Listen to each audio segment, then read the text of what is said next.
So guys आज हम बात करने वाले इस वीडियो में मियोसिस के बारे में। आपने हमारी प्रीवियस वीडियो देखी होंगी, आपने पढ़ा होगा कि हमारे सेल साइकिल के कौन कौन से फेजेस हुआ करते हैं, G1, S, G2 जो कि आपके इंटरफेस के पार्ट हुआ करते हैं। तो आज हम एम फेज के बारे में बात करेंगे, वो भी किसके, वो भी मियोसिस के बारे में।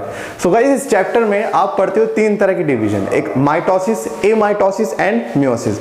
आपको जो है एनसीईआरटी वो मियोसिस एंड माइटोसिस दिया करता है, लेकिन हम यहाँ पर इस चैप्टर अभी इस वीडियो में बात करेंगे मियोसिस के बारे में। तो चलिए दोस्तों ज्यादा देर ना करते शुरू करते हैं।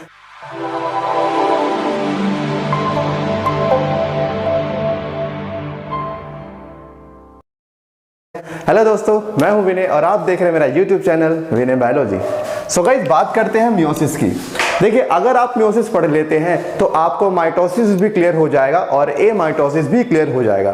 तो पहले हम मियोसिस को पढ़ लेंगे, जब मियोसिस को अच्छे से समझ जाएंगे उसके बाद हम पढ़ेंगे माइटोसिस। और अगर आप एक बार मियोसिस को ठीक से पढ़ गए तो शायद आपको माइटोसिस में कहीं भी कोई दिक्कत देखने को नहीं मिलेगी। सो इस वीडियो को आखिर तक देखिए, उम्मीद करता हूं कि आपके मियोसिस के लेके जितने भी डाउट्स हैं वो सारे आज हम क्लियर कर पाए। सो गाइस मियोसिस देखिए, मैं आपको बताता हूं दो तरह के सेल डिवीजन जो एनसीईआरटी देता है। जो हम बात कर रहे हैं एनसीईआरटी की, जो एमाइटोसिस है एनसीईआरटी ने इसका कोई जिक्र नहीं करा, इसको हम कर लेंगे, इसकी वीडियो हम बना लेंगे अगर आप हमें नीचे कमेंट सेक्शन में कमेंट करके बताते हैं। ओके दोस्तों, सो बात करते हैं सेल डिवीजन की। तो दो तरह के सेल डिवीजन हमें एनसीईआरटी ने दे रखी है, एक माइटोसिस और एक मियोसिस। अब माइटोसिस और मियोसिस क्या होते हैं इनको जरा समझते हैं, मतलब इन दोनों सेल डिवीजन में क्या डिफरेंस है इस चीज को हम देखते हैं जरा। मान लीजिए ये हो गया एक parent cell, right, it's a parent cell. और मैंने पहले बताया हुआ है कि पेरेंट सेल क्या होते हैं, वो सेल जो डिवाइड करने के बाद नए सेल बनाते हो उन सेल्स को हम क्या बोलते हैं, पेरेंट सेल। तो यहां पर अगर माइटोसिस होगी तो माइटोसिस से मान लीजिए मैंने यहां पर बनाए दो सेल बनाए, राइट, और मैं यहां पर दिखाना चाहता हूं मियोसिस। तो मियोसिस में भी ये रहा आपका पेरेंट सेल, और मियोसिस में भी डिवीजन के बाद दो सेल बनते हैं। और अगेन आप लोग जानते हो इन सेल्स को आप लोग बोलते हो डॉटर सेल्स। सो गाइस आप लोगों ने प्लॉइडी पढ़ी होगी, प्लॉइडी लेवल कि यहां पर ये जो पेरेंट सेल है इसकी प्लॉइडी है लेट्स सपोज 2n और इसकी प्लॉइडी क्या है 2n। आप लोग 2n को बोलते हो डिप्लॉइड ऑर्गेनिज्म। डिप्लॉइड ऑर्गेनिज्म वो होते हैं जिनके पास हर एक जीन्स की दो कॉपी होती हैं, जिनके पास हर एक जीन्स की दो कॉपी होती हैं, क्योंकि ऐसे ऑर्गेनिज्म के पास क्रोमोसोम पेयर में होते हैं, राइट। तो यहाँ पे डिप्लॉइड का मीन्स क्या होता है कि इनके पास जितनी भी जीन्स होंगी हर जीन के आपको तकरीबन एक सिंगल पेयर देखने को मिलेगा, जिसमें एक सिंगल पेयर में दो जीन्स होंगे।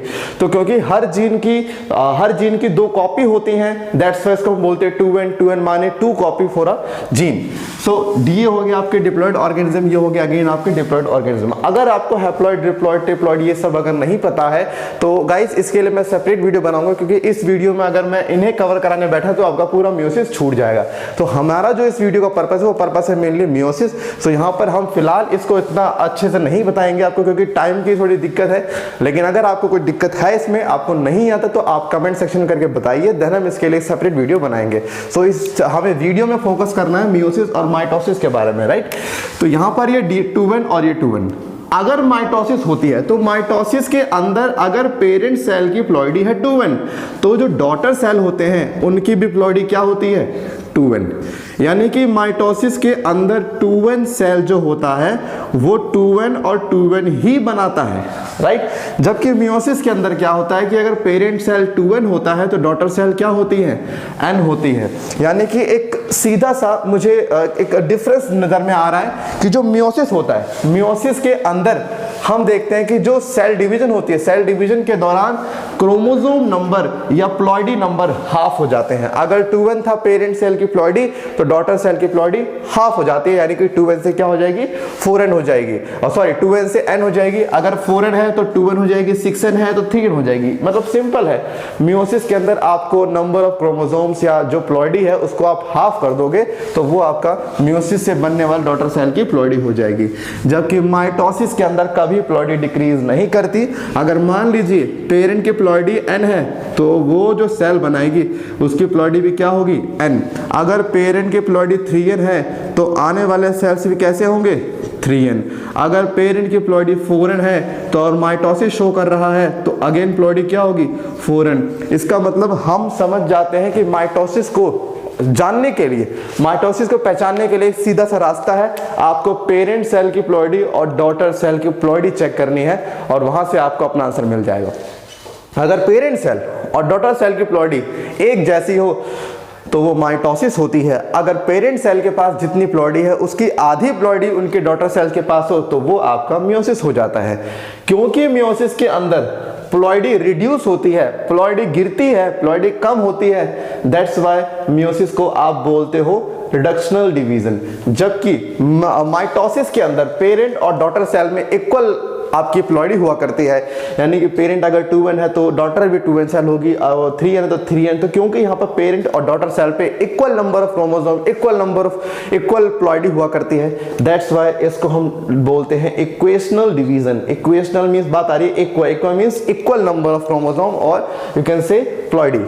तो जो पेरेंट और डॉटर सेल में प्लॉइडी सेम होगी तो माइटोसिस शो कर रहा है, लेकिन अगर डॉटर सेल में प्लॉइडी हाफ हो गई अपने पेरेंट सेल के मुकाबले तो वो आपका क्या हो जाएगा, मियोसिस। तो यहां पर हम समझ चुके हैं कि माइटोसिस और मियोसिस में हम कैसे डिफरेंशिएट कर सकते हैं। मैं आपको एक क्वेश्चन देता हूं, इस क्वेश्चन का आंसर आप मुझे कमेंट सेक्शन में बताइए, देन फिर मैं आपको बताऊंगा उसका सॉल्यूशन।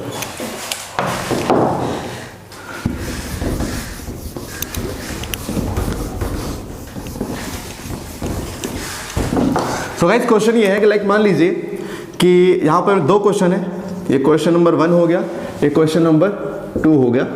क्वेश्चन नंबर 1 ये है कि अगर एक पेरेंट सेल है और इस पेरेंट सेल के पास लेट सपोज 4n क्या है, इसकी प्लॉइडी है, और इससे बनने वाली जो सेल्स हैं उनकी प्लॉइडी हमने देखी 2n और 2n। जबकि जो क्वेश्चन नंबर 2 में हमें क्या गिवन है कि एक सेल है n जिसने जो नए सेल बनाए वो भी n है। तो आपका सवाल ये है, बताओ क्वेश्चन 1 के अंदर जो सेल डिवीजन हुई है वो माइटोसिस हुई है या मियोसिस हुई है। अगेन क्वेश्चन नंबर 2 में माइटोसिस हुई है या मियोसिस हुई है। तो क्वेश्चन नंबर 1 एंड 2 के अकॉर्डिंग आंसर आप मुझे देके बताइए आपके हमारे कमेंट सेक्शन में, देन हम बताएंगे वहां पर कि आपका आंसर सही है या गलत है। इस चीज को प्रैक्टिस जरूर करिएगा ताकि आपके जो अभी जो हमने पढ़ा है उस चीज का आपका जो कॉन्सेप्ट है बहुत ज्यादा अच्छा हो। तो चलिए हमने देख लिया माइटोसिस और मियोसिस में क्या फर्क होता है, कैसे डिफरेंशिएट कर सकते हैं। अब जरा हम मियोसिस को लेकर बात करते हैं क्योंकि ये वीडियो बेसिकली मियोसिस के लिए बनाया जा रहा है।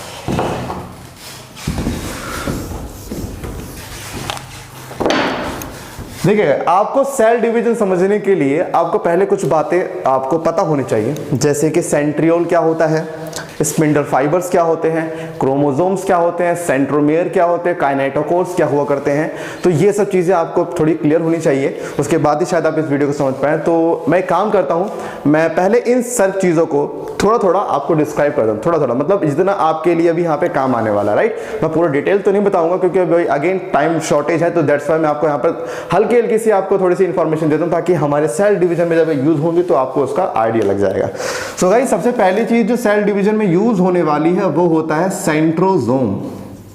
सेंट्रोजोम जो कि आपके दो सेंट्रियोल से मिलकर बना होता है। जो अगली चीज यूज होने वाली है जिसको आप लोग बोलते हो स्पिंडल फाइबर, और थर्ड जो चीज है वो है आपका क्रोमोसोम, और क्रोमोसोम के अंदर ही हम बाकी सारी बातें कर लेंगे, ठीक है।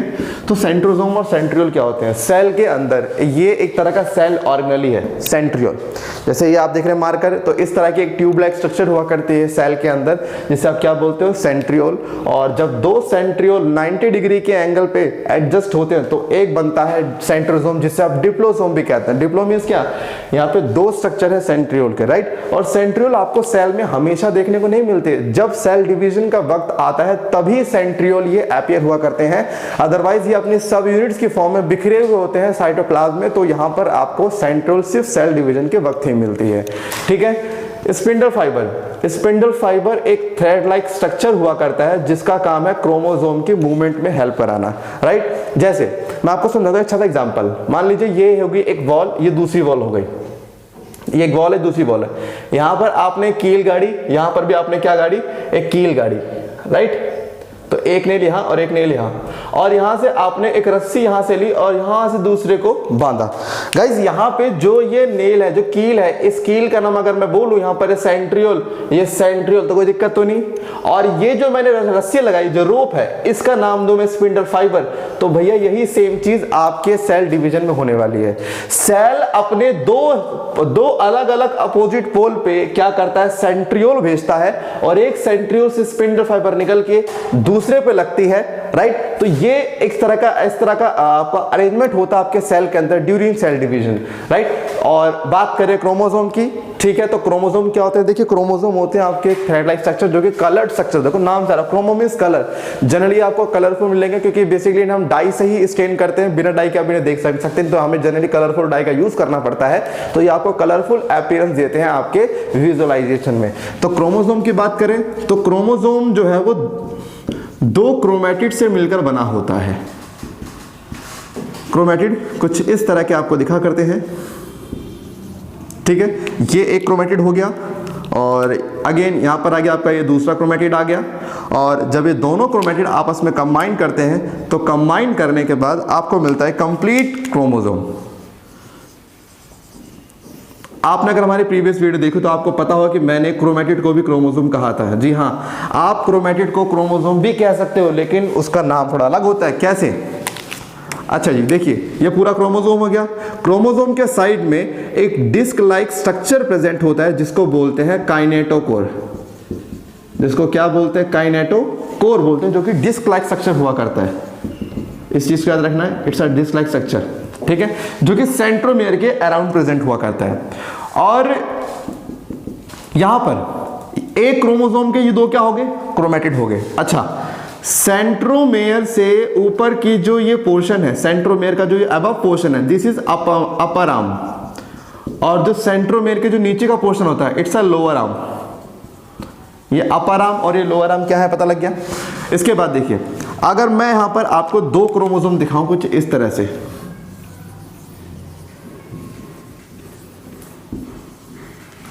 तो यहां पर क्या देखेंगे? This is chromatid 1, chromatid 2, chromatid 3 and chromatid 4, right. तो अगर मैं यहां पे बोलूं कि 1 एंड 2 ये दोनों क्रोमैटिड है, 3 एंड 4 ये दोनों भी क्रोमैटिड हैं, लेकिन 2 एंड 3 ये भी क्रोमैटिड है। लेकिन एक चीज देखिए, फर्स्ट एंड 2 क्रोमैटिड्स को बोलते हैं these are the sister chromatid. First and 2 को हम क्या बोल रहे हैं? These are the sister chromatid. और थर्ड एंड फोर्थ को भी हम सेम चीज बोलते हैं, लेकिन सेकंड और थर्ड यानी कि इन दो क्रोमैटिड को हम बोलते हैं नॉन सिस्टर क्रोमैटिड। क्या बोले हम? Non sister chromatid. अब ये sister chromatid, non sister chromatid क्या है, आइए देखते हैं। मान लीजिए ये एक घर हो गया, इसी के साइड में एक घर और है। इस घर में मान लीजिए दो बहनें यहाँ हैं और दो बहनें यहाँ रहती हैं, मतलब दो अलग अलग घर में दो अलग अलग सिस्टर हैं। अगर आप एक ही घर के दो सिस्टर को उठाओगे तो हम बोलते हैं दीज आर दी सिस्टर्स, ठीक है, क्योंकि ये एक ही घर की है। लेकिन अगर आप किसी एक आपने उठाया इस घर का, एक इस घर का, तो इन दोनों को रिलेशन नहीं है, दोनों अलग अलग जगह से आए, तो ये क्या होंगे? ये नॉन सिस्टर हो गए। नॉन सिस्टर मतलब जिनका कोई लिंक ही नहीं है। ऐसे ही अगर एक क्रोमोसोम से दो क्रोमैटिड होते हैं, दैट मींस ये दोनों क्रोमैटिड एक ही क्रोमोसोम के हिस्से हैं, तो दोनों का लिंक है, दैट्स व्हाई ये सिस्टर क्रोमैटिड होती हैं। जबकि दो अलग अलग क्रोमोसोम के क्रोमैटिड को बोलते हैं क्या? Non sister chromatid. तो यहां पर फर्स्ट थर्ड भी नॉन सिस्टर, सेकंड थर्ड भी नॉन सिस्टर, सेकंड फोर भी नॉन सिस्टर, लेकिन first second and third four ये तुम्हारे क्या हो जाएंगे? Sister chromatid. तो एक ही क्रोमोसोम के क्रोमैटिड्स को बोलते हैं सिस्टर क्रोमैटिड, अलग अलग क्रोमोसोम के क्रोमैटिड्स को बोलते हैं नॉन सिस्टर क्रोमैटिड। सो इस चीज को याद रखिएगा, बहुत आगे काम आने वाला है, राइट। इसके बाद हम बात करते हैं, एक नई टर्म आती है होमोलोगस। होमोलोगस का मतलब क्या होता है? बहुत क्वेश्चन बच्चे पूछते हैं। अच्छा, एक बात और मैंने बताया था लास्ट टाइम, ये वाला जिसे आप क्रोमैटिड कह रहे हो, इसे आप लोग एनाफेजिक क्रोमोसोम भी बोलते हो, क्योंकि ऐसी स्टेज क्रोमोसोम की एनाफेज में बनती है। इसीलिए ये आपके लिए क्रोमैटिड के साथ साथ क्या हो गया? क्रोमोसोम भी माना जाएगा। इस चीज को याद रखिएगा, ये आपके लिए क्रोमोसोम भी, राइट। बट यहाँ पे आप क्रोमैटिड लेके चलो, क्योंकि अभी हम बात कर रहे हैं इस क्रोमोसोम के। क्लियर? तो ये मान लीजिए एक क्रोमोसोम हो गया और ये दूसरा क्रोमोसोम हो गया, ठीक है। और ऐसे दिखाओ, यहाँ पे तीसरा क्रोमोसोम हो गया, और आपको क्वेश्चन दिया कि जी ये ए है 1 2 3। क्वेश्चन है बताओ जी ए का इसमें से 1 2 3 में से कौन सा क्रोमोसोम होमोलोगस है। अब होमोलोगस क्या है जरा देखते हैं इस चीज को।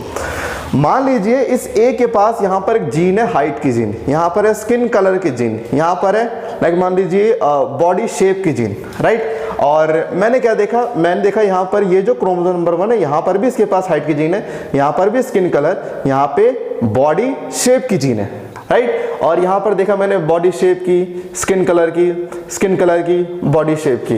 अगर मैं आपसे कहूं तीनों में से किस क्रोमोसोम के पास जीन की अरेंजमेंट बिल्कुल इसके जैसी है, तो जिस क्रोमोसोम की अरेंजमेंट, जिस क्रोमोसोम पे जीन्स की अरेंजमेंट बिल्कुल इसकी जैसी होगी वही इसका क्या होगा, होमोलोगस। सो मेरे लिए यहां पर ए का 1 क्या हो गया, होमोलोगस होगा। तो सिंपली होमोलोगस क्रोमोसोम वो होते हैं जिनके पास जीन्स की अरेंजमेंट सेम होती है। अगर इस क्रोमोसोम पे लेट मान लीजिए यहां पे वाई डिस्टेंस पे कोई जीन प्रेजेंट है ए, तो यहां पर भी वाई पे क्या प्रेजेंट होगी, ए। अगर नहीं प्रेजेंट हुई तो ये उसका होमोलोगस है ही नहीं। तो यहां पे होमोलोगस क्रोमोसोम क्या होता है, ऐसे क्रोमोसोम जिनके अंदर जीन्स की अरेंजमेंट बिल्कुल एक जैसी है। देखो मैंने ये नहीं कहा जीन्स एक जैसी हो, जीन्स की अरेंजमेंट जैसी हो।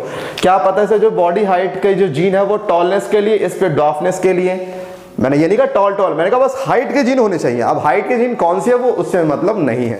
सो गाइज आज के लिए हम सिर्फ इतना ही रखते हैं। आज हमने सिर्फ देखा क्या कहते हैं आपके क्रोमोसोम, स्पिंडल फाइबर, सेंट्रोसोम, ये सब क्या हुआ करते हैं। देखिए मियोसिस 1 बहुत ही लेंथी टॉपिक है, तो इसको धीरे धीरे हम मतलब छोटे छोटे वीडियोस में उसको कवर करेंगे, ठीक है। तो इस वीडियो को ज़्यादा लेंथी ना करके तो गाइज यहीं पर वीडियो को एंड करते हैं और जल्दी मिलेंगे नेक्स्ट टॉपिक में। तो हम जल्द मिलेंगे आपको नेक्स्ट वीडियो में मियोसिस पार्ट 2 के साथ। जब तक के लिए हमसे जुड़े रहिए। धन्यवाद, thank you, tata, bye bye.